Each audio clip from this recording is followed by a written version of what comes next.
Welcome to taste of Chennai. இன்னைக்கு ரொம்ப பாப்புலரான அரபிக் டெசர்ட் குனஃபா தான் பார்க்க போகிறோம். ஏற்கனவே ஒரு vlogல கூட இந்த டிஷ் நான் ட்ரை பண்ணும்போது உங்களுக்கு காமிச்சிருக்கேன். இந்த ரெசிபி ஃப்யூச்சரில் கண்டிப்பாக போடுறேன்னு கூட சொல்லியிருந்தேன்.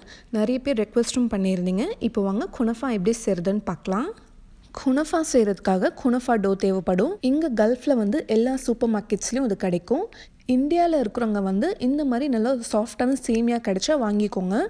ஷீர் குருமா செய்கிறதுக்கு பாயாசம் செய்கிறதுக்கெலாம் ருமானி சேவியான்னு கிடைக்கும். அது நீங்கள் கிடைச்சா இந்த டிஷ்க்காக நீங்கள் யூஸ் பண்ணிக்கலாம். உங்களுக்கு இந்த மாதிரி சாஃப்டான சேமியா கிடைக்கலனா நம்ம நார்மல் ப்ரெட்டு மிக்சியில் போட்டு அரைச்சி அது பேஸாக நம்ம யூஸ் பண்ணிக்கலாம்.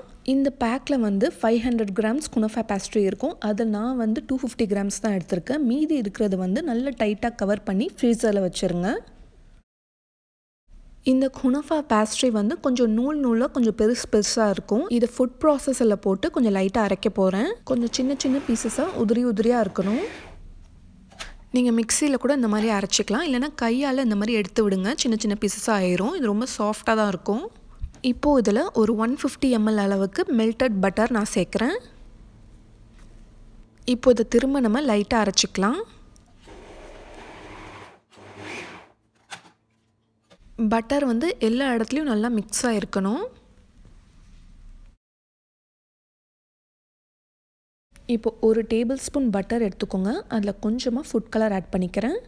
இது டோட்டலி ஆப்ஷனல் தான். நம்ம பேஸில் இதான் அப்ளை பண்ண போகிறோம். பார்க்குறதுக்கு ரொம்ப அழகாக தெரியும். இந்த மாதிரி பட்டரும் கலரும் மிக்ஸ் பண்ணி வச்சுக்கோங்க. இப்போ நான் கேக் பேன் தான் எடுத்திருக்கேன். இப்போ இந்த பட்டரை இதில் அப்ளை பண்ணிக்கோங்க.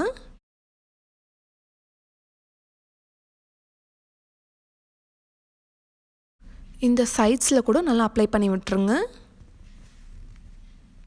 இப்போ நம்ம பிளெண்ட் பண்ணி வச்சுருக்க குனஃபா டோவில் பாதி அளவு மட்டும் இப்போ போட்டுக்கலாம்.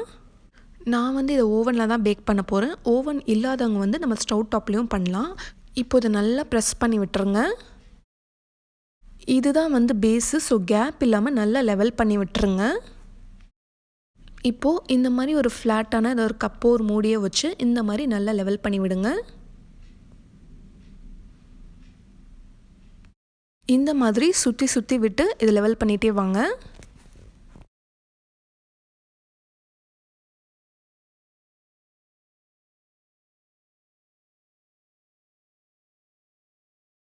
இப்போ இந்த மாதிரி நல்லா லெவல் பண்ணதுக்கப்புறமா அடுத்தது நம்ம இதில் என்ன சேர்க்க போகிறோன்னா, நான் இப்போ ரிகோட்டா சீஸ் தான் எடுத்திருக்கேன். இதான் சேர்க்க போகிறேன். நீங்கள் எந்த சீஸ் வேணால் கூட எடுத்துக்கலாம். ஒயிட் சீஸ், அதுக்கப்புறம் மொசரல்லா சீஸ், நம்ம பிஸாக்கெலாம் போடுறோம்ல அந்த சீஸ் கூட யூஸ் பண்ணிக்கலாம். அது உங்கள் இஷ்டம் தான். இந்த ரிகோட்டா சீஸ் கொஞ்சம் கோவா டேஸ்ட் கொடுக்கும். இந்த ரிகோட்டா சீஸ் எப்படி செய்வாங்கன்னா, நம்ம பன்னீர்லாம் செய்வோம்ல அதே ப்ராசஸ் தான். நம்ம பன்னீர் செய்யும் போது ரொம்ப நேரம் அதுக்கு மேலே வெயிட் வச்சுட்டு அதுக்கப்புறம் யூஸ் பண்ணுவாங்க. பட் இது அந்த பாலில் லெமன் போட்டதும் அப்படியே வடித்து நம்ம யூஸ் பண்ணிக்கலாம். உங்களுக்கு எவ்வளோ சீஸ் வேணுமோ அந்த அளவு போட்டு நல்லா லெவல் பண்ணி விட்டுருங்க. மொசரல்லா சீஸ் யூஸ் பண்ணிங்கன்னா அந்த பிஸாலலாம் சீஸியாக இருக்கும் இல்லையா, அந்த மாதிரி கிடைக்கும். க்ரீம் குனஃபா கூட இருக்குது, சீஸ் குனஃபா கூட இருக்குது. நான் இப்போ உங்களுக்கு செஞ்சு காட்டுறது சீஸ் குனஃபா தான். உங்களுக்கு க்ரீம் குனஃபா வேணும்னா அந்த அமுல் ஃப்ரெஷ் க்ரீம் கிடைக்கும்ல, அது இதில் சேர்த்துட்டு அதுக்கு மேலே இந்த சீஸ் போட்டுக்கணும். இது கையால் லெவல் பண்ண முடியாது. ஸோ இந்த மாதிரி பட்டர் பேப்பர் வச்சு நல்லா லெவல் பண்ணி விடுங்க. சீஸ் இந்த மாதிரி நல்லா லெவல் பண்ணி விட்டதுக்கப்புறமா இப்போ நம்ம மீதி இருக்கிற இந்த குனஃபா டோவை சேர்த்துக்கலாம்.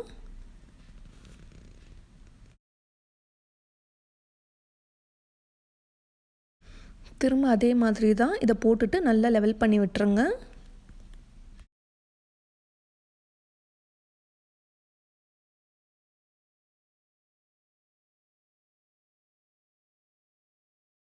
அவ்வளோதாங்க. இப்போ சூப்பராக லெவல் பண்ணியாச்சு. ஓவன் நான் ஆல்ரெடி ஒரு 170 டிகிரியில் ப்ரீ ஹீட் பண்ணி வச்சுருக்கேன். இப்போ 10 மினிட்ஸ்க்கு 170 டிகிரியில் நான் பேக் பண்ணிக்கலாம். இந்த டாப் லேயர் நல்லா கோல்டன் ப்ரௌன் ஆகிற வரைக்கும் பேக் பண்ணி எடுத்துக்கணும். ஸ்டவ் டாப்பில் செய்கிறவங்க அப்படியே பேன் எடுத்து இந்த ஸ்டவ்வில் வச்சுட்டு அதுக்கப்புறம் ஒரு 5 மினிட்ஸ்க்கு அப்புறமா திருப்பி விடணும். அந்த கீழே இருக்கிற ஃப்ளேமும் மேலே இருக்கிற ஃப்ளேமும் ரெண்டுமே ஆன் பண்ணியிருக்கேன். இப்போ சுகர் சிரப் ப்ரிப்பேர் பண்ணிக்கலாம். அதுக்கு 1 கப் சுகர் எடுத்திருக்கேன். இப்போது 1 கப் தண்ணி சேர்த்துக்கலாம். இப்போது இந்த சுகர் கரையிற வரைக்கும் நம்ம வெயிட் பண்ணலாம். சுகர் இந்த மாதிரி கரைஞ்சா போதும், பதம்லாம் எதுவுமே வேணாம். இப்போ கேஸ் ஆஃப் பண்ணிவிட்டு இதில் ரோஸ் வாட்டர் சேர்த்துக்கலாம். கண்டிப்பாக சேர்க்கணும், இதுதான் ரொம்ப ஃப்ளேவர் கொடுக்கும். ஸோ மிஸ் பண்ணாமல் சேர்த்துக்கோங்க. நான் 1 டேபிள் ஸ்பூன் வரைக்கும் சேர்த்துருக்கேன். மிக்ஸ் பண்ணி விட்டுட்டு இப்போ இந்த சுகர் சிரப் ரெடியாக வச்சுக்கோங்க. இப்போ நம்ம குனாஃபாவும் ரெடி ஆயிடுச்சான்னு செக் பண்ணலாம். இந்த மாதிரி கோல்டன் ப்ரௌன் வந்தால் போதும். இப்போ இது ஒரு பிளேட்டில் திருப்பி போட்டுக்கலாம். வாவ், நான் எக்ஸ்பெக்ட் பண்ணதை விட ரொம்பவே சூப்பராக வந்திருக்கு. இதில் நம்ம இது வரைக்கும் சுகர் எதுவுமே சேர்க்கலை, இனிமேல் தான் சேர்க்க போகிறோம். இப்போ நம்ம ரெடி பண்ணி வச்சுருக்க சுகர் சிரப் இதுக்கு மேலே ஊற்றிக்கலாம். சூடாகவே ஊற்றிக்கோங்க. எல்லா இடத்துலையும் நல்லா சுற்றி ஊற்றி விடுங்க. லாஸ்ட்டாக நம்ம சர்வ் பண்ணும்போது கொஞ்சம் மேலே ஊற்றி சர்வ் பண்ணணும். இதுக்கு மேலே நம்மளுக்கு பிடிச்ச நட்ஸ் எது வேணால் நம்ம கார்னிஷ் பண்ணிக்கலாம். நான் வந்து பிஸ்தா வந்து பவுட்ரு பண்ணி வச்சுருக்கேன். இப்போது இந்த மாதிரி டெக்கரேட் பண்ணிக்கோங்க. பிஸ்தா வந்து ரொம்ப ஃபைன் பவுட்ரு ஆக்க வேணாம், இந்த மாதிரி கொஞ்சம் குறைன்னு அரைச்சிக்கோங்க. எவ்வளோ சூப்பராக இருக்குது பார்த்தீங்களா? இப்போது நம்ம இதை கட் பண்ணி சர்வ் பண்ணலாம். மேலே கொஞ்சம் கிறிஸ்பியாகவும் உள்ளே நல்லா சாஃப்டாகவே இருக்குது. இப்போது இதை சர்வ் பண்ணிடலாம். சர்வ் பண்ணுறதுக்கு முன்னாடி திரும்ப கொஞ்சமாக சுகர் சிரப் ஊற்றி சர்வ் பண்ணுங்கள். அவ்வளோதாங்க. இப்போ இதை என்ஜாய் பண்ண வேண்டியது தான். நான் சொன்ன நம்பவே மாட்டீங்க, ரொம்ப ரொம்ப டேஸ்டியாக இருந்துச்சு. சான்ஸே இல்லை. கண்டிப்பாக நீங்களும் ட்ரை பண்ணிவிட்டு எப்படி வந்துச்சு உங்களோட வேல்யூபிள் கமெண்ட்ஸ் அண்ட் ஃபீட்பேக் எங்களுக்கு சொல்லுங்கள். இதோட டேஸ்ட் வந்து ரொம்ப ரொம்ப டிஃப்ரெண்ட்டாக சூப்பராக இருக்கும். இந்த வீடியோ உங்களுக்கு ரொம்ப பிடிச்சிருக்குன்னு நம்புகிறேன். ஸோ லைக் பண்ணிவிட்டு உங்களோட ஃப்ரெண்ட்ஸ் அண்ட் ஃபேமிலி எல்லாருக்குமே ஷேர் பண்ணிக்கோங்க. இந்த மாதிரி இன்ட்ரெஸ்டிங்கான ரெசிபிஸ் நீங்கள் தினந்தோறும் மிஸ் பண்ணாமல் பார்த்துட்டே இருக்கணும்னா நம்ம சேனல் டேஸ்ட் ஆஃப் சென்னையை மறக்காமல் சப்ஸ்கிரைப் பண்ணுங்கள். நாளைக்கும் இதே மாதிரி வேறொரு இன்ட்ரெஸ்டிங்கான வீடியோவில் சந்திப்போம். தேங்க்யூ ஸோ மச் ஃபார் வாட்சிங்.